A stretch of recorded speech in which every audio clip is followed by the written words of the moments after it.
I was married to a fella that was 6'7", 301 pounds, and he wore size 16 shoe.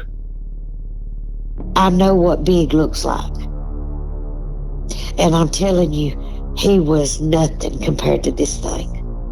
This thing is so scary even to talk about, man. This thing was so tall, I compared it to. Now, don't go trying to think I'm over-exaggerating by a big, tall tree. I don't mean that. I mean a tree. We're not talking about no little rose bushes or nothing like that. I'm talking about a tree.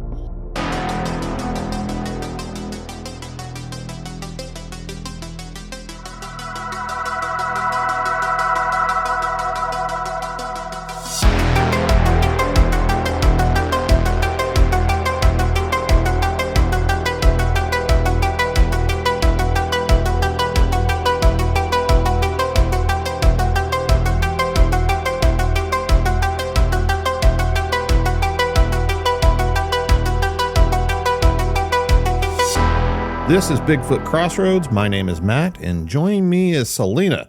Celena sent me an email. It was very brief, but it really captured my attention.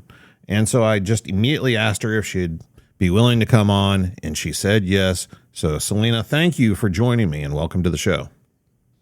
Thank you for having me. Yeah, so let's just get right into it now. When did all this happen? And just kind of walk us through the story. I'm sure you've done this before. Well, you're talking to a girl whose daddy was a preacher, and you didn't believe anything unless you seen it. And then when you're in law enforcement, you certainly don't believe anything unless you see it. And so I, for a large part of my life, was in law enforcement. And so I had a knee replacement.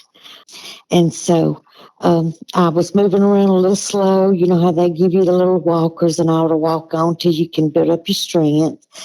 And I had just took in a rescue. Her name is Ginger. She's now almost a year and a half.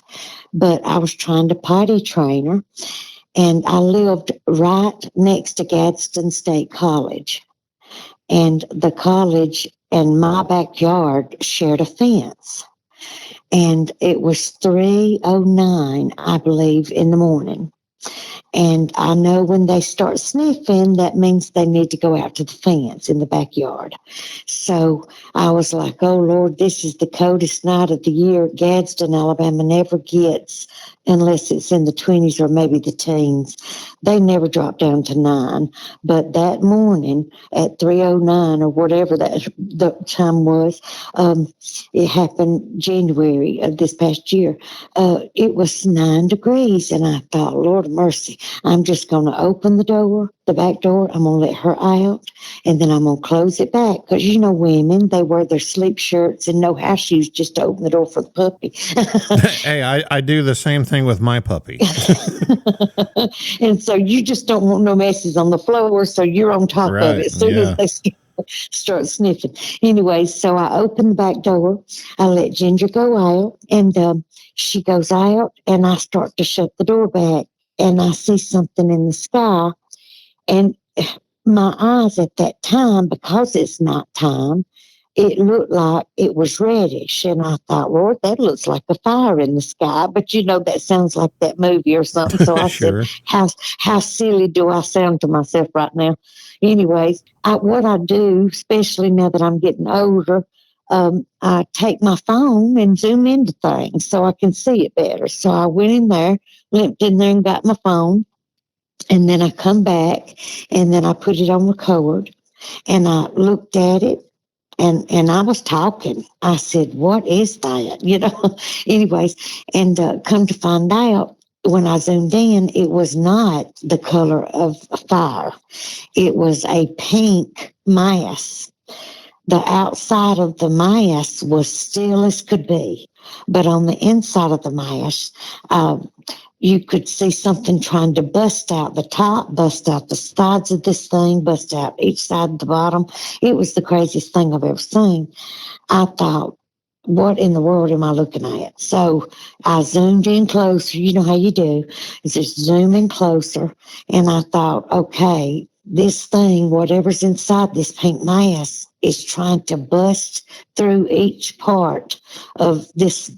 I guess you could call it I'm not quite sure how a spear is shaped, but I do know this was a round shape, but not perfectly round. Mm-hmm. But there was a circle on the outside of it that kept anything from coming through. It's almost as if something was inside of it trying to bust out. And I said, well, I have no idea what this is I'm looking at. But anyways, I said, it's too cold to stand out here. I tried to stand out there long as I could and video. And I got Ginger. She came back in the house. I shut the door and I went to my kitchen. Now, keep in mind that my kitchen, my back door, which is a den actually, and then my bedroom window all faces the college.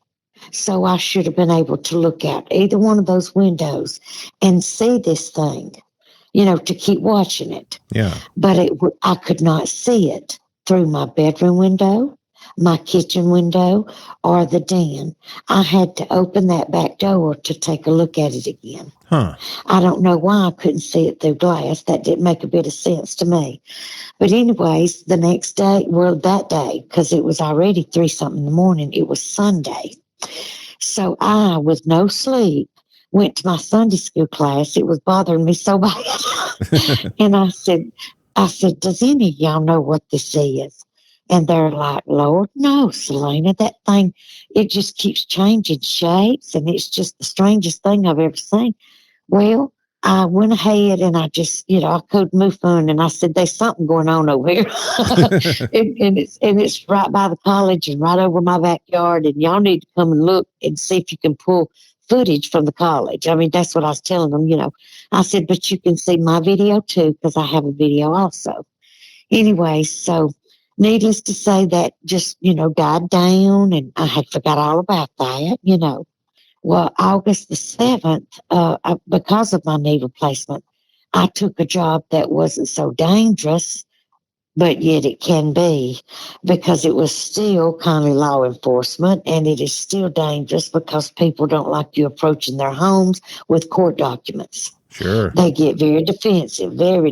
And I'm sorry, I didn't ask what state you're in. I'm in Oklahoma.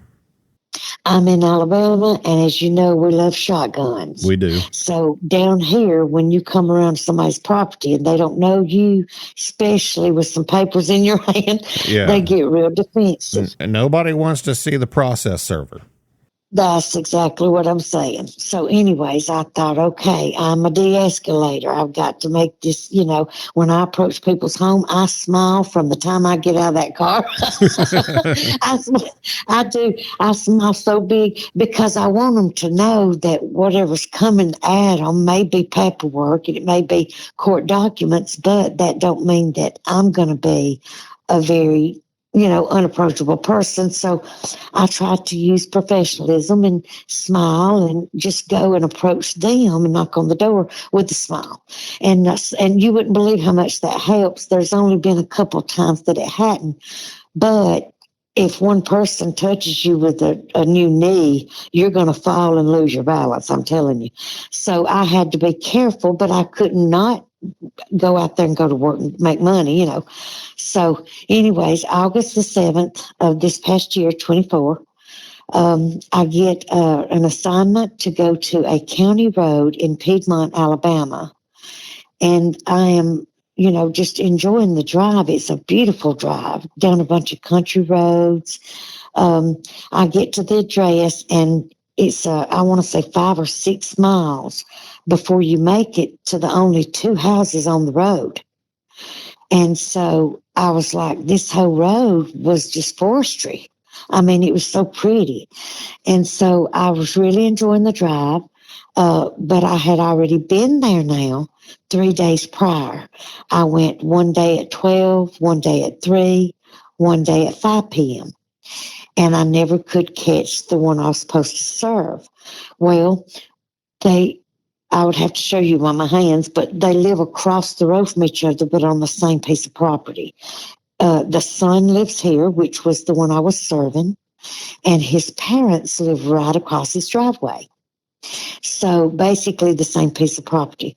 Well, if you know anything about court documents or serving, if that person is not home or never available, you can serve the one that lives on the property with them. Right.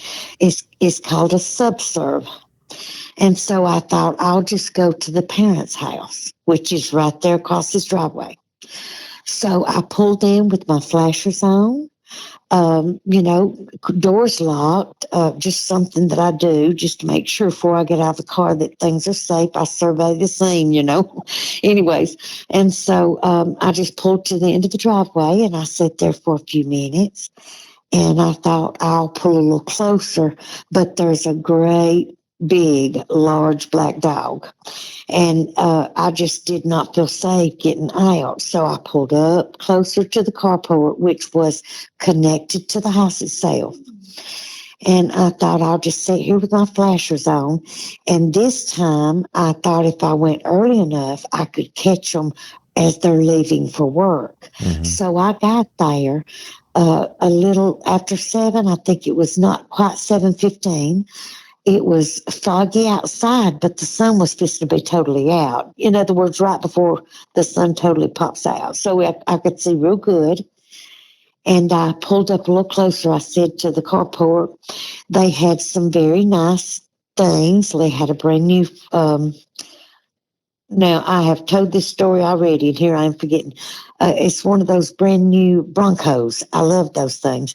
Anyways, and they had a brand new Harley, and I just thought how pretty everything was, and the grass was absolutely beautiful. I'm sitting there and I'm looking at this amazing green grass, like, it wasn't dying yet or anything because, it's in August, and I thought, gosh, that's the prettiest green grass and it's real, and I thought, what a pretty home place, because you're looking around and you're observing, Yeah. And I wanted to make sure I observed well.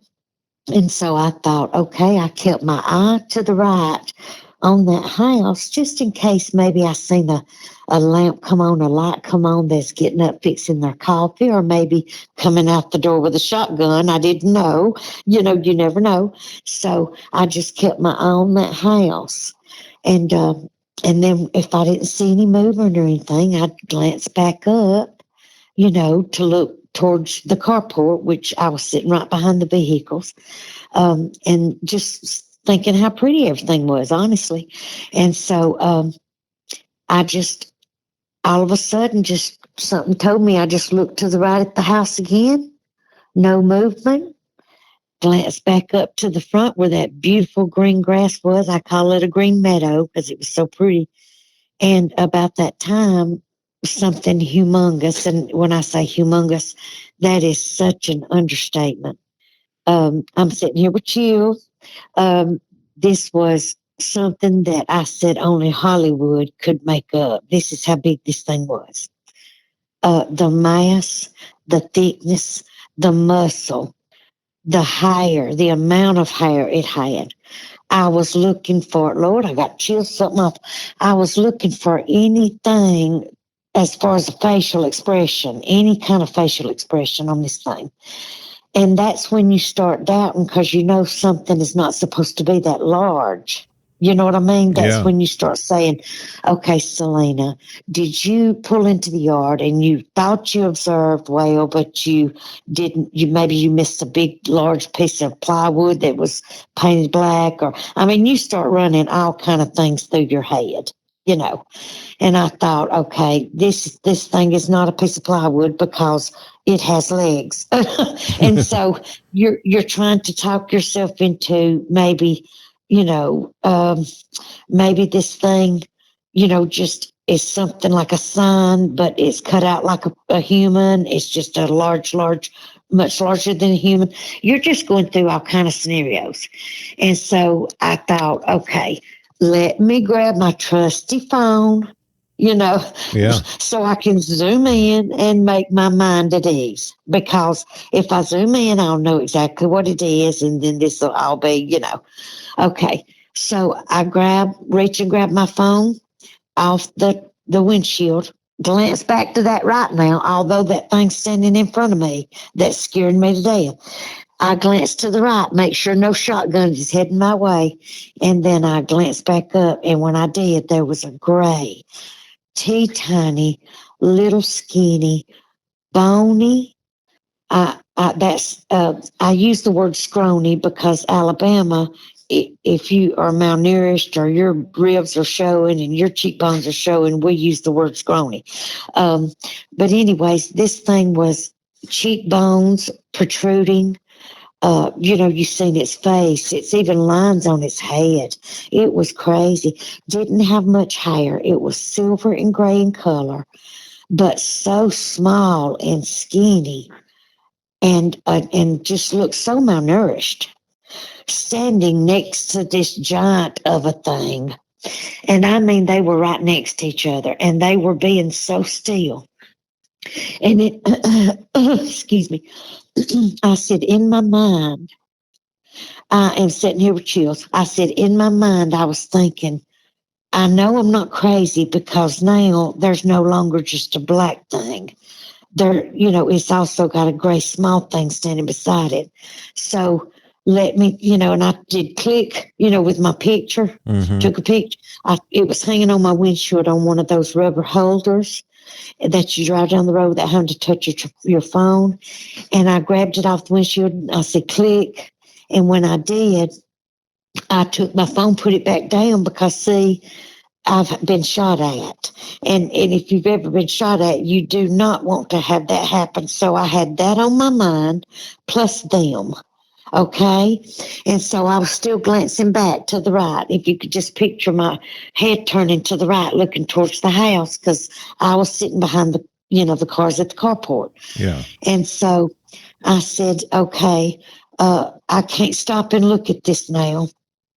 And they're very still. They're not moving a muscle. I mean, if you did not know that thing was not there to begin with, that big black thing, and then you did not know that little gray one was standing beside it, and when you pulled up, that wasn't there.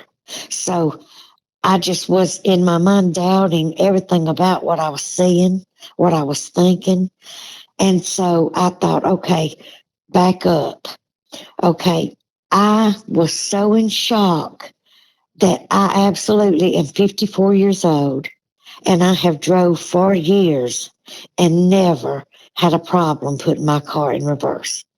You should have seen me. That's how I knew I was in shock. I was trying to control, but I felt like I was pulling my gear, the ball of the gear shift. I felt like I was trying to break it. That's how much pressure I was squeezing my gear shift that tight. And I finally said, okay, Celena, get it together, put it in reverse, back out of here. Well, come time that I finally did get the car in reverse, I put it in reverse and poked. And my mind was saying, hurry, Celena, back out, hurry. But my body was not moving like that. My body was like, poke, backing out of this, And why I was doing that, I have no idea, because my mind was screaming, Celena, get out of there, Anyways, but I still, at that time, I felt like something was behind me. So I took my camera one more time off that rubber holder out of the windshield. And from my left, if you can picture what I'm doing, from my left shoulder to my right, I just started going click, click, click, click, click, click. I took pictures all from the left to the right, left shoulder to the right, all the way around. I just felt like if there was two in front of me, what if one of them was behind me? What if, I just had that feeling. Well, I'm glad I did. Matt, I am so glad that I did that, because I had no idea that these things were all around me. But I didn't know that still, because I didn't take the time to look at my phone till I got home. Okay. So anyways, I finally got it reversed, and I poked, even though I was screaming, like I said in my mind, hurry, Celena. Anyways, I got it backed up. I put my car in drive, and I eased like like I was going to break my tires. It was crazy. It's like I reenact it now, and I'm like, why in the world did you not put the pedal to the metal? Yeah. But you just don't think of things like that until you get home, and then you think about this for days and you can't get it off your mind. Well, anyways, so they had a dirt driveway. And then right there after the dirt driveway is the road, because you remember they live at that dead end of the road, and they're the only two houses on that road. So when I crossed over that dirt and I hit that asphalt, Matt, my leg had a mind of its own. My leg hit that gas and I flew down that road like I thought, Lord, the speed limit couldn't have been but 25, 30 or something. I know I was flying.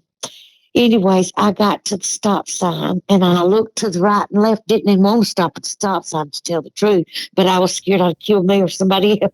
Anyways, I looked to the right and I looked to the left. And when I glanced to the left, there was the largest X formation. And I said, okay, let me get this straight. Now, I'm sitting here at the stop sign and I'm so mad at myself, I can't stand it.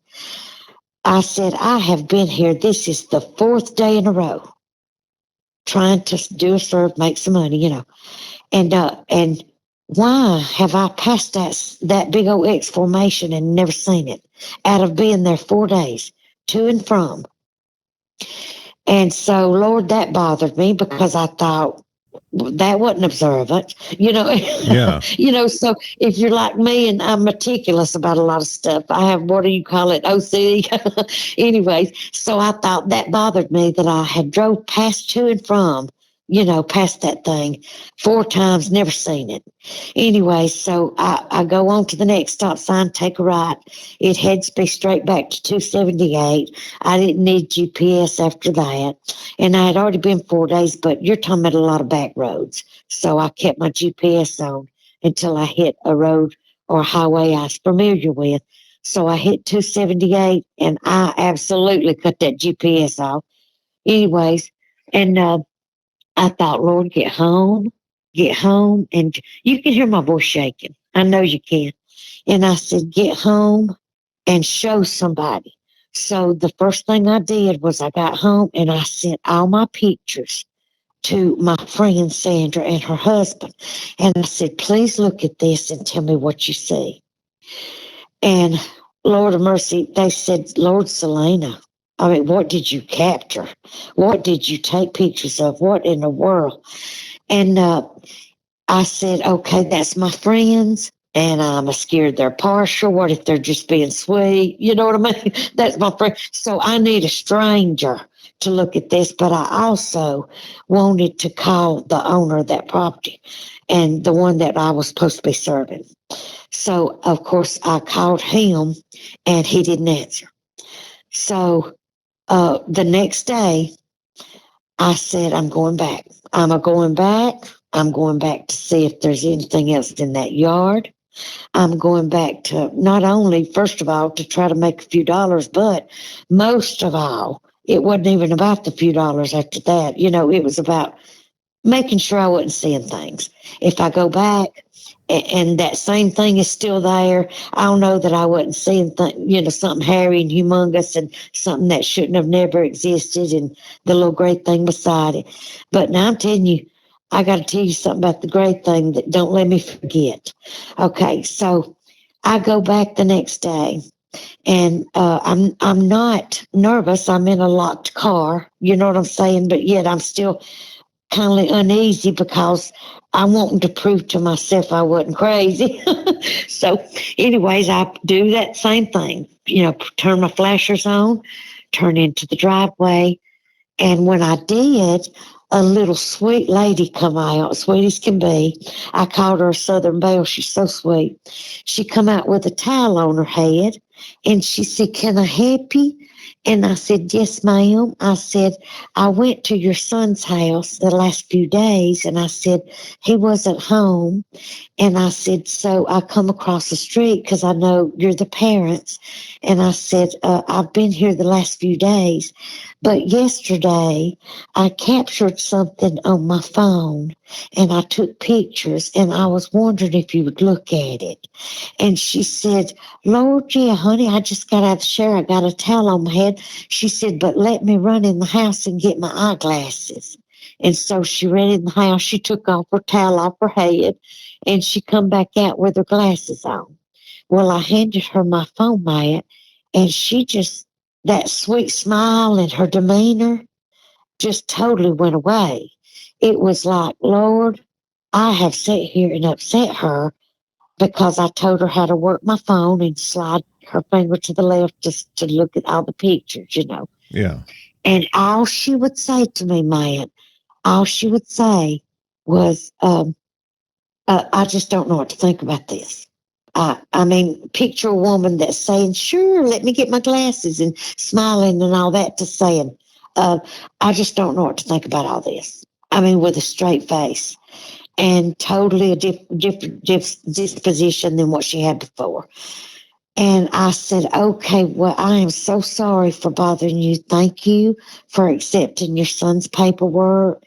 And if you don't mind giving it to him, you know. And she said, okay.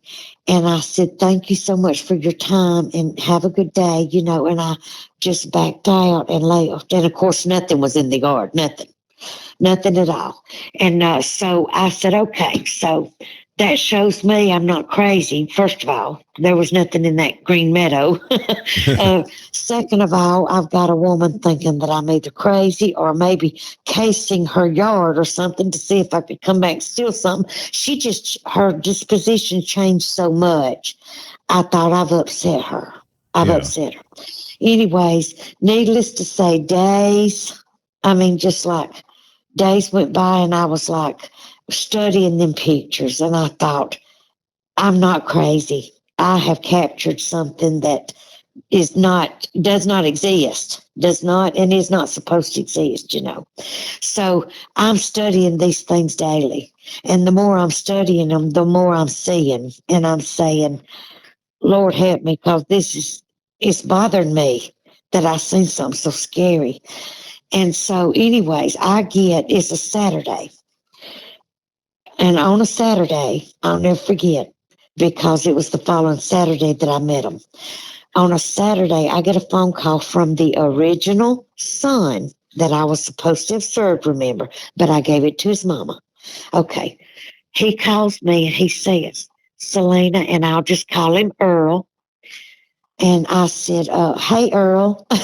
And he said, Celena, this is Earl. And he said, I heard you visited my mama and you served her my papers. And I said, yes, I did.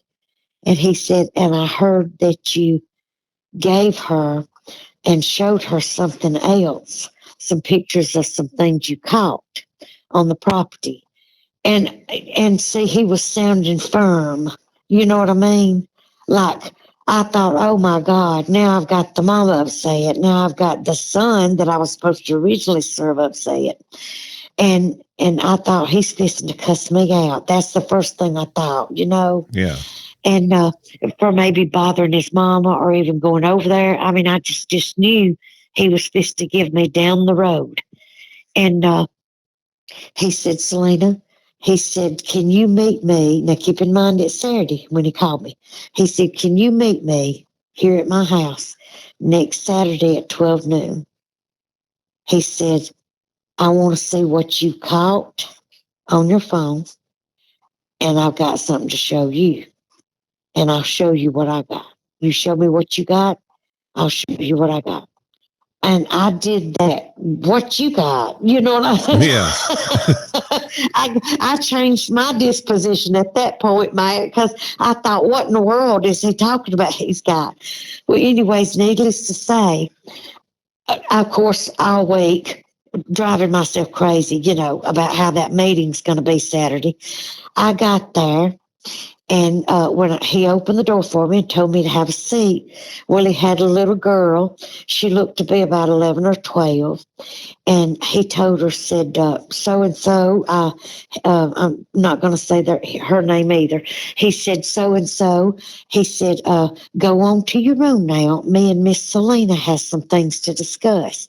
And it was actually very cute. And it shows you how children are very smart.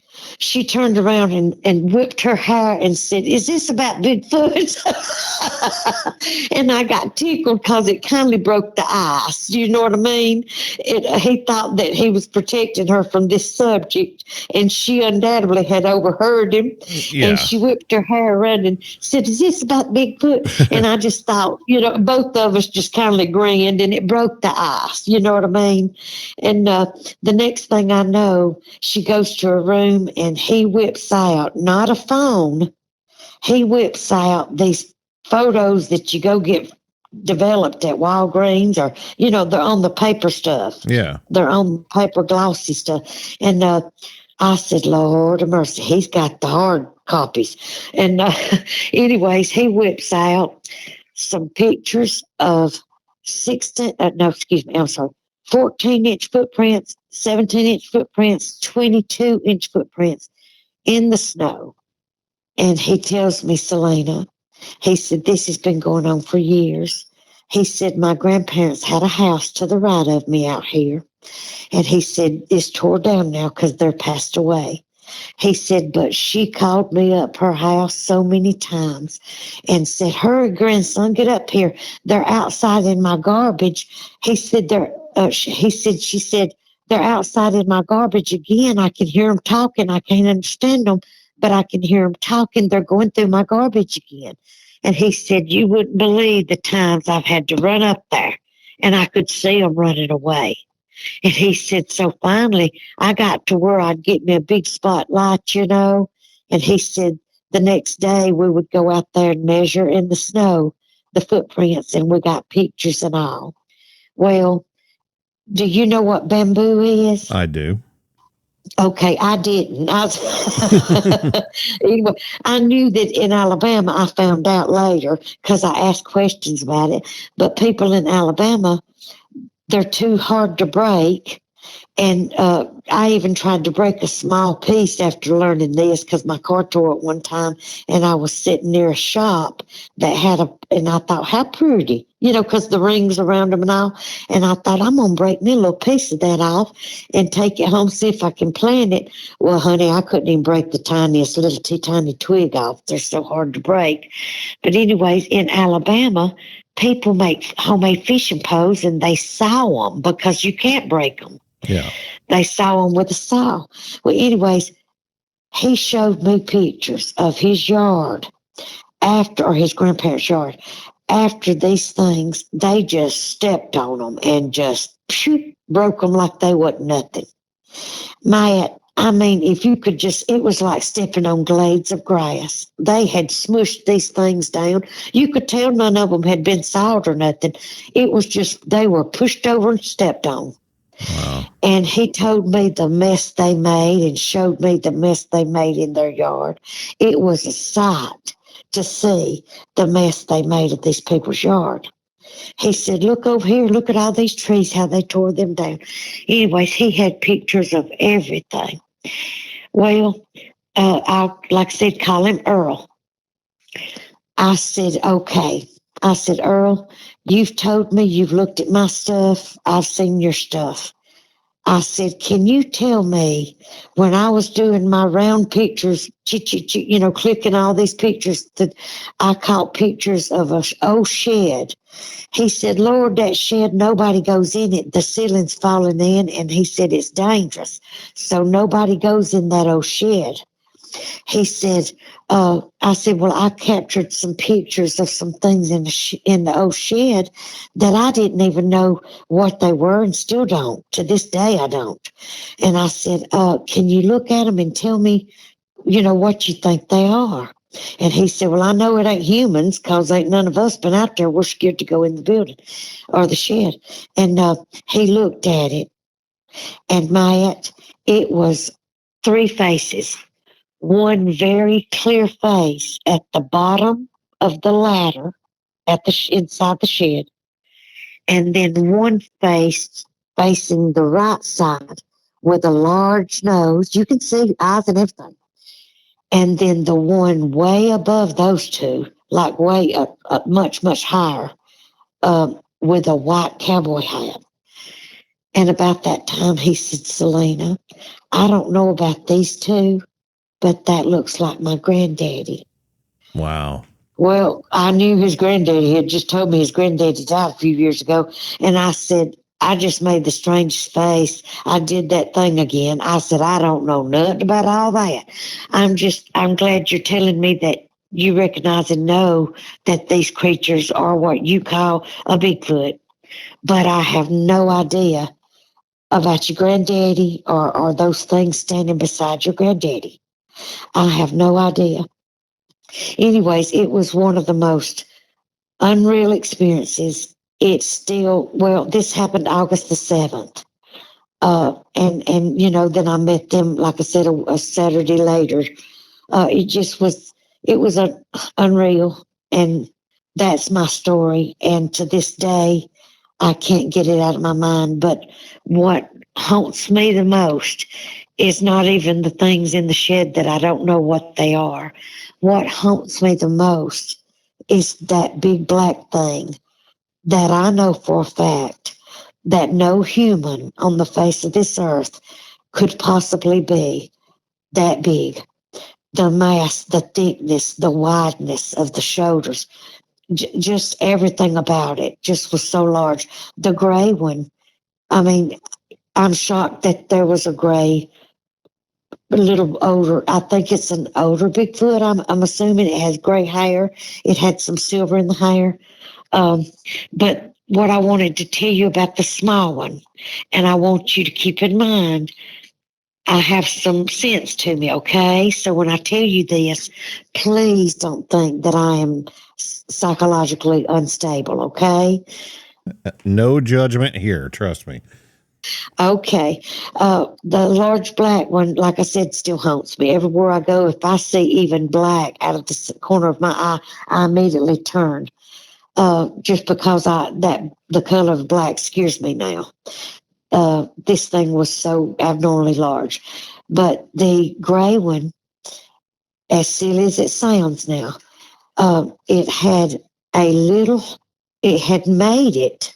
The only thing I can think of, it had deer antlers, and it had placed the antlers on its head as if we would a hat.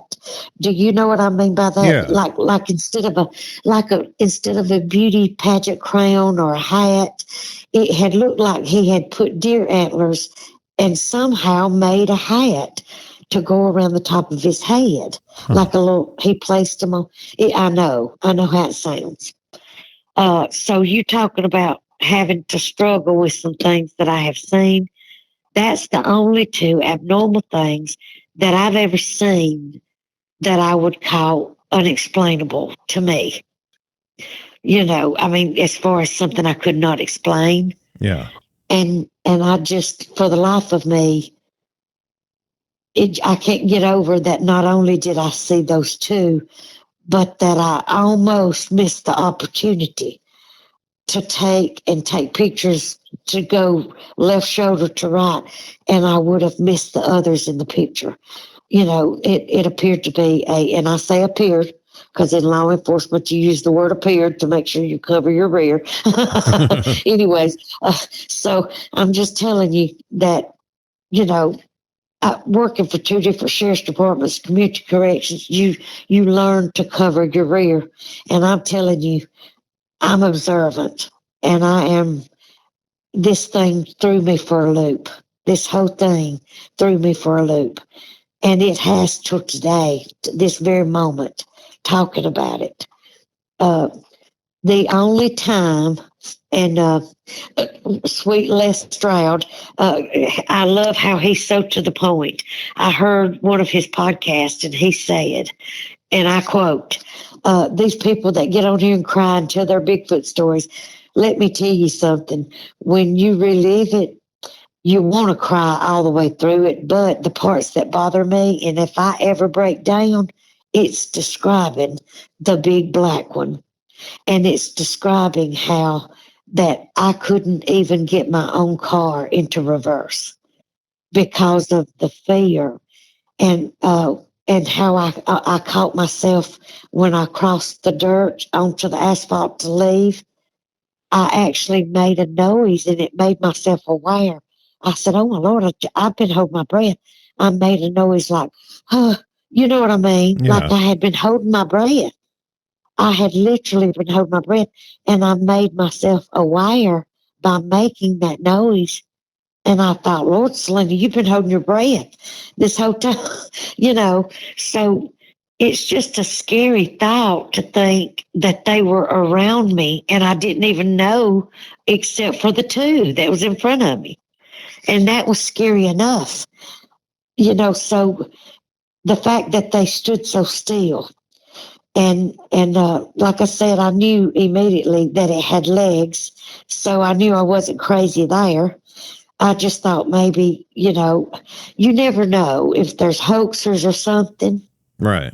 But then when I got home and looked at the pictures and, you know, I knew, I said, there's no way. There's no way that these are hoaxers and this many hoaxers and a mother carrying a baby.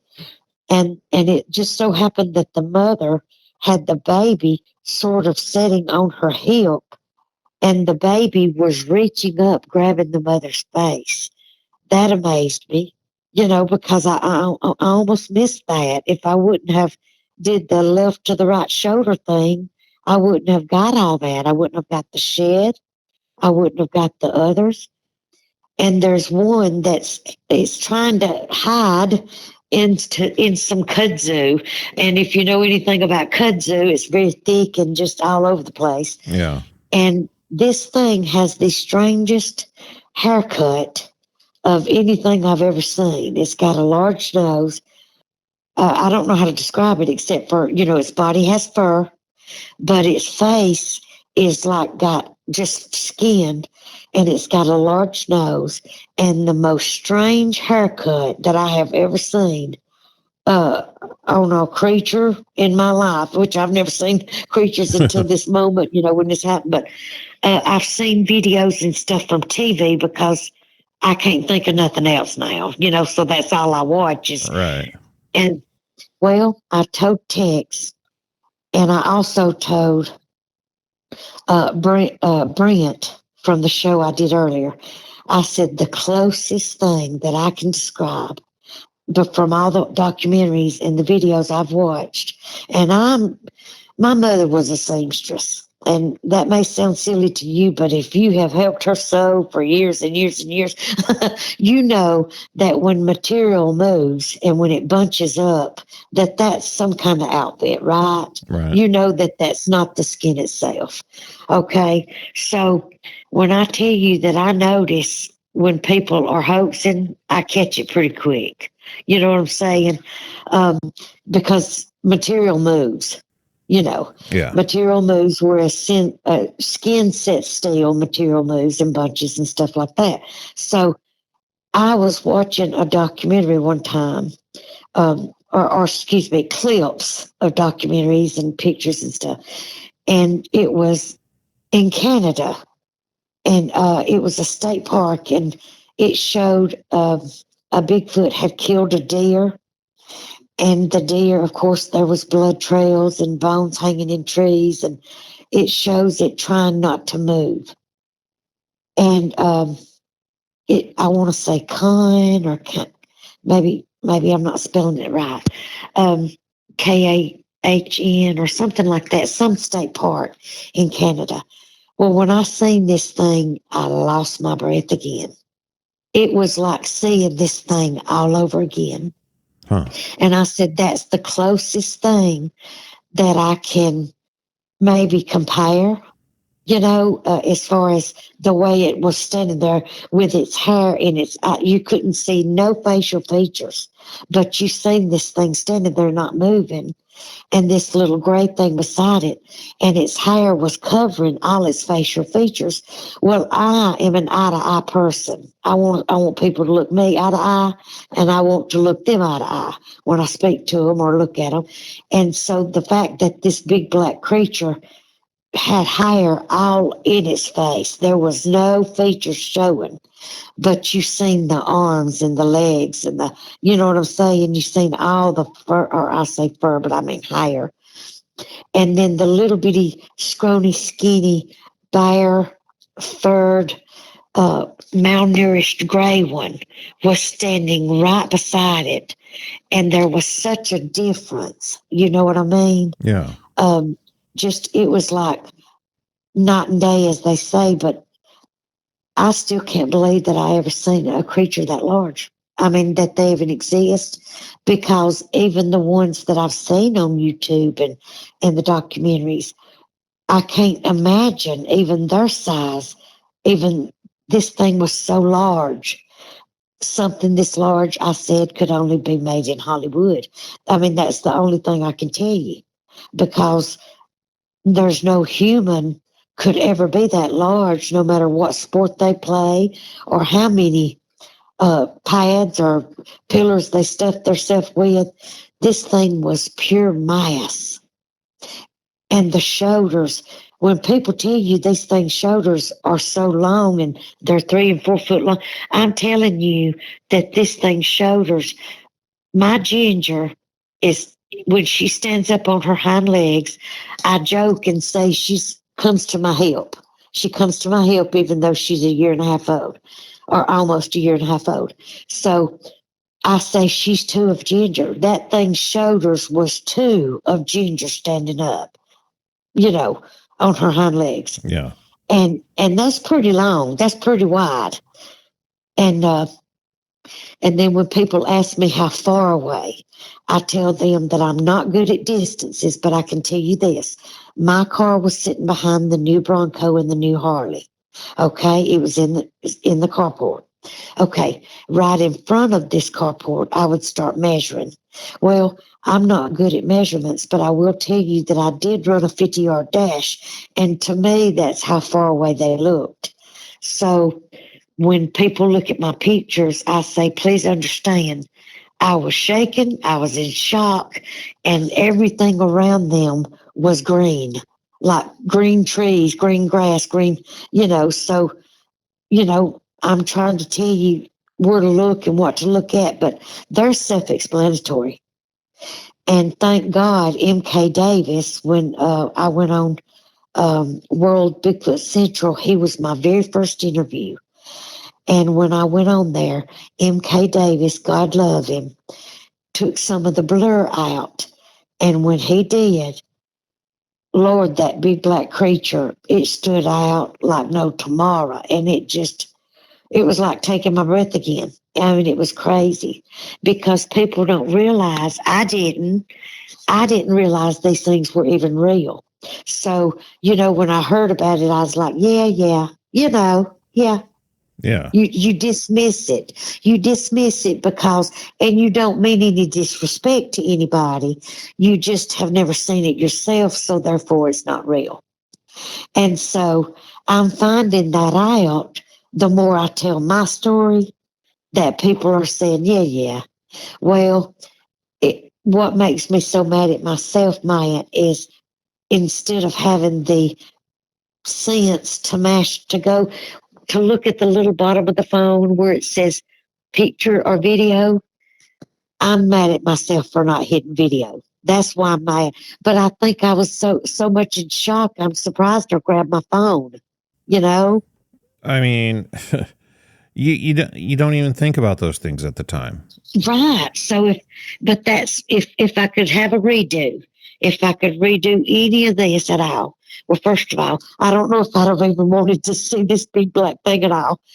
First of all. Second of all, I would have had the whereabout, psychologically to mash the video button. Because if I would have mashed the video button, it would have been self-explanatory. Nobody would have had to say, okay, now show me the mom and holding the baby. Show me and there's a baby. This is so cute. There is a juvenile Sasquatch holding, it's got its little arm wrapped around the ladder, and you can see its little brown furred arm with its little hand. Its little hand is light, and it's got its little arm wrapped around the bottom of the ladder. I think that is so cute. So I'm glad that I caught things like that. I just wished it wouldn't have scared me to death in the process. You know what I mean? Sure. So I've talked your ear off. No. I've just been sitting here enthralled in the story, thinking about everything. I wanted to ask you about the gray one. Size comparison to the big black one. Oh, Lord. The gray one, I'll be honest, Matt. The gray one, and I ask Brent early to forgive me if this offends anybody, because I know that a lot of people have family in convalescent homes. But try to keep in mind that I'm just trying to give a description. It means no disrespect. If you walk into a convalescent center or a nursing home and you see a person that cannot eat due to health reasons, or maybe they're malnourished because they can't hold anything down, their ribs are showing, their cheekbones are showing, and it looked like a tiny size of a small built lady. Maybe, do you know what I mean by like a 5 foot little small built lady? But I don't know if it was a lady because it didn't have much hair, and it had a self-made little antler thing on its head, like it had placed some antlers on its head or something. But anyways, I don't know if it was a trophy that they wore. I don't know what it means. I just know that the little gray one was so malnourished looking. And Brent, the last interview, said, Celena, it might have been an elderly Sasquatch.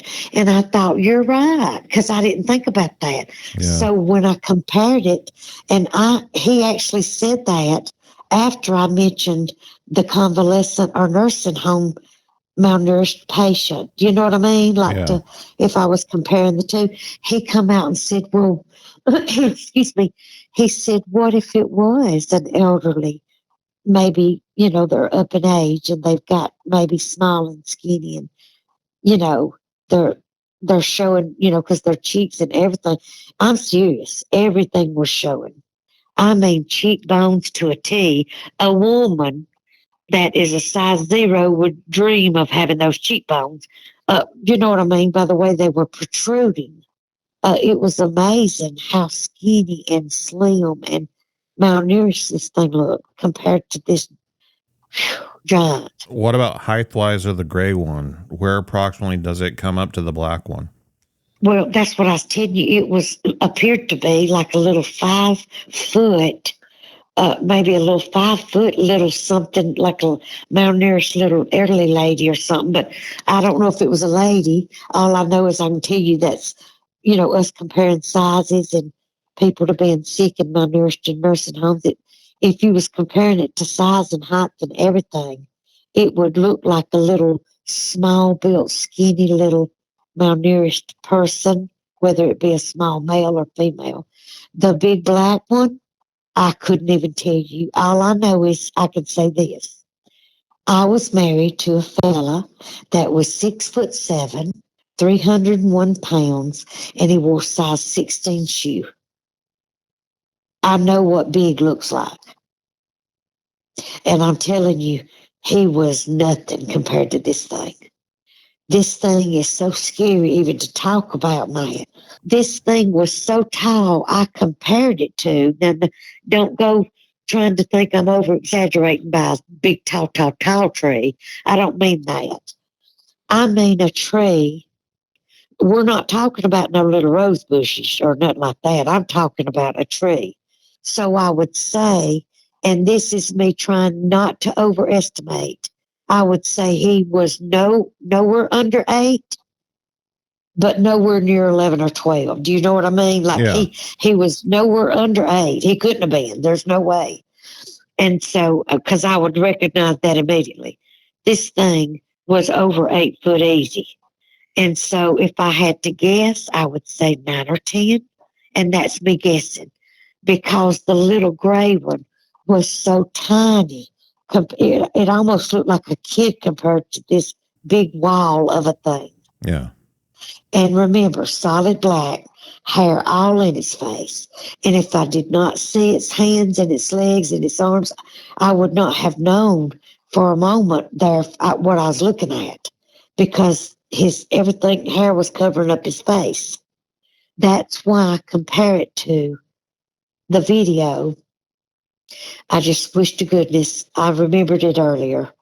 On my earlier interview, it's a state park in Canada, and there's some videos on NVTV that has this creature on it, and its hair and everything was just like this one, and even that was short compared to this. I don't know if it's the alpha and it stepped out with an elderly member of the clan. I have no idea. I don't know how that works because remember, up until this, I didn't believe in nothing like this. Right. So for me to try to guess would be out of line. But this thing, I called it a wall. When I first did my interviews, I said it looked like a big black wall shaped like a human features with hair, a big black wall. I mean, because that's the only thing I could think of, to describe it. So what have you been doing after that to try? Are you trying to like learn about these things? Are you? I am studying these things like no tomorrow because first of all, I'm amazed that they really are real and that it took something like this. And that's what's so sad. And now I see that all the times that I rolled my eyes at people, and I really did, and I'm embarrassed to admit that. Matt, I would be the worst at rolling my eyes at something like this because monsters aren't real. You know what I mean? Sure. So I absolutely, now I feel horrible because of the people that I rolled my eyes at. And now I feel like going and saying, oh, my Lord, please forgive me, because I just didn't think that, I thought maybe you were hoaxing or something like that. And all these people that are credible and have, uh, impressive resumes and all the, and I still rolled my eyes, but I can't go back and correct it. All I can tell them now is I'm sorry. And I hate that it took me having to go and be scared to death to find this out. After you witness these things, sure, there's an online community obviously exists now where you can talk to people that are believers and people that are witnesses. But if you don't exist in that world, I mean, I don't really blame the people for rolling their eyes or not believing that these things are out there because you can't explain to them. You can't get it across what it's really like, what these things really look like, how big they are, like you're saying. Like, you can't expect people to believe that because it does sound unbelievable until you see it standing there right there in front of you.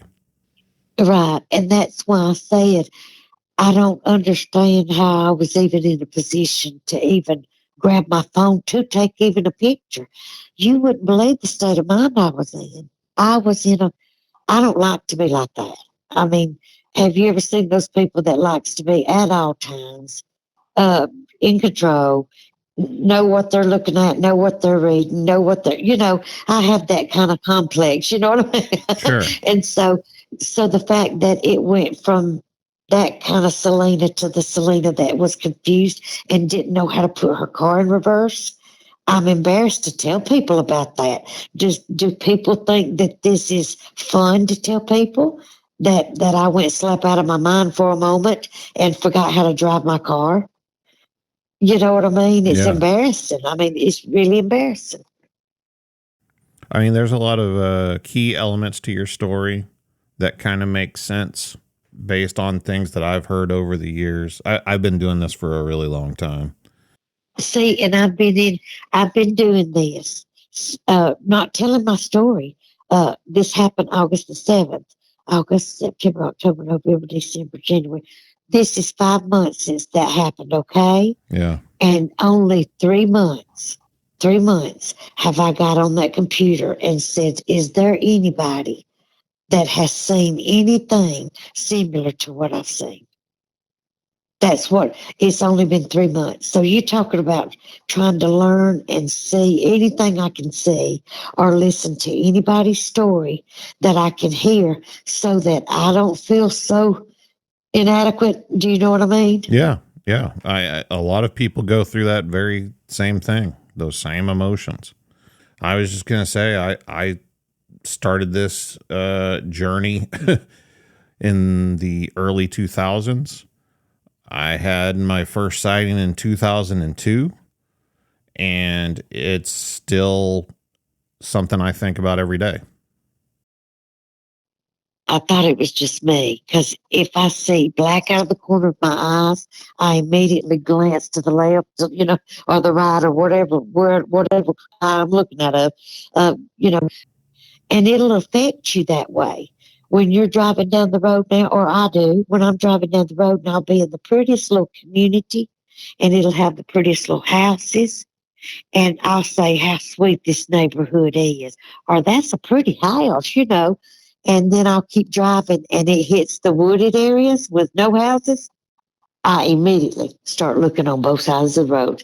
It's a habit and it's just something I'm going to have to deal with. It's psychological now, but it'll mess with you if you let it. And I try so hard to not let it. So that's why I had to go 3 months ago. It's only been 3 months that I went on there on YouTube and I said, has anybody seen anything that I've seen? Let me tell you what happened to me. You tell me if you've seen anything that is in comparison to what I've seen. Please come and tell me your story. Tell me what you've seen and what area, because this was in Piedmont, Alabama. Now, of course, due to it being a legal document delivery, and I was on the job, I do not give names or house numbers because that's just professionalism. Right. But the fact that it happened so close, I mean, I wasn't even like 22 minutes from my house when it happened. I mean, so of course in my mind now I'm thinking, of course they would walk 22 miles, Celena. You never know where they're at. Well, according to what I'm hearing and seeing, they're just about everywhere. If you think that they could be there, there's a good chance that they might be. There's definitely more of them than people realize. Sightings are a lot more common than people realize. There's yourself, just look how your story got to the internet and now it's being spread around and everything. But most people never go on the internet. Most people never tell anybody. And I can see why, Maya. Do you know how embarrassing it is right now to sit here and tell you this? I mean, people, in my past and my former officers I work with and stuff, do you think, excuse me, do you think that I want them hearing, oh, Selena's went crazy, she's seeing monsters? You know what I'm saying? And I work side by side with these officers, and I need and want their respect, and I want to keep their respect. But to tell something like this, it makes you feel embarrassed and that you're, I don't know, less than. You know what I mean? Yeah. But I commend you for coming forward and telling your story. I hope it helps you to talk about it and helps you to talk to people that don't think you're crazy and do believe you. It does. But people can't help it sometimes when they reach a part of the story that scared them the most. Two parts scares me out of my story. If I cry, it's during those two times. And that is describing how large this thing was, how black it was, and how still it stood there looking at me. And I couldn't see its eyes. I couldn't see it looking at me. I knew it was, but I couldn't see it. You know what I'm saying? Like see its eyes. Yeah. That was scary. And then my car, because that embarrassed me. That embarrassed the mess out of me. to not know how to work my own car. I've drove since I was 15. So it's embarrassing. So when I'm describing that, and I'm literally telling you I'm losing my own breath, and I caught myself holding my breath. And finally, when I hit the asphalt, I heard my own voice say, that let me know I had been holding my breath, because I don't never make the noises, So the whole thing, but I had to go back that next day. It was driving me crazy. I had to go back that next day. And I am so glad that I went and talked to that family. They reassured me. Celena, this has been happening for years, and there's no telling how long before even the grandson even found out, until the grandmother started calling him up there to help her get him out of the garbage. Yeah. So, you just never know how long this has been going on that property. Well, is there some place you have the photos where people could check them out if they want to see them? Absolutely. Thank you for asking. That's awesome that you asked. And I'm really proud of them, because that was one of the scariest days of my life. Go to World Bigfoot Central. Duke Sullivan is the host of that show. So go to World Bigfoot Central, and he, gave my photos to Matt. MK Davis. And so MK Davis took the blur out, because everything was green, remember? So he took some of the blur out because I was sitting in a car. Well, Lord, let me tell you how crazy. At one point, I reached up and tried to clean my windshield during all this. I thought it was my windshield that was dirty. That's how my mind was playing tricks on me. I forgot to tell you that. I even took a Kleenex and was trying to clean my windshield to make sure I wouldn't maybe had some specks or something on my windshield. But MK Davis took some blur out of the photos for me. And when you see this big black thing, you're going to know it as soon as you see it, because he has shoulders as wide as my headboard on my bed. Anyways, but listen, World Bigfoot Central with Duke Sullivan. You can go there, and he'll show my pictures and my interview also. And then also, I have TikTok, so you can see my pictures on TikTok. Alrighty. How do people get a hold of you? Okay. Like I said, I'm new to all this, so bear with me on my non-fanciness. But my handle for YouTube was at the symbol Celena Garrett Dunn, CELENA GARRETT DUNN 6028. And then as of yesterday, I copyrighted my new handle.